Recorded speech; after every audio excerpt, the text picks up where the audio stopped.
तू खूप काही सहन केलंस आणि तरीही तू उभा आहेस.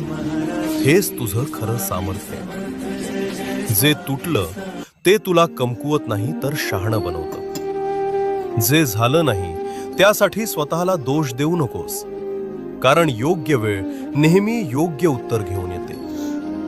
स्वामी तुमच्याकडे शांत नजरेनं पाहतात आणि पुढे म्हणतात, आयुष्य तुला तोडायला आलं नाही, ते तुला घडवायला आलंय. त्या एका क्षणात मन हलकं होतं, श्वास शांत होतो आणि आत कुठेतरी नवी उमेद जागी होते. स्वामी उठतात, दाराकडे जातात आणि जाताना फक्त एकच वाक्य म्हणतात, स्वतःवरचा विश्वास कधीही सोडू नकोस.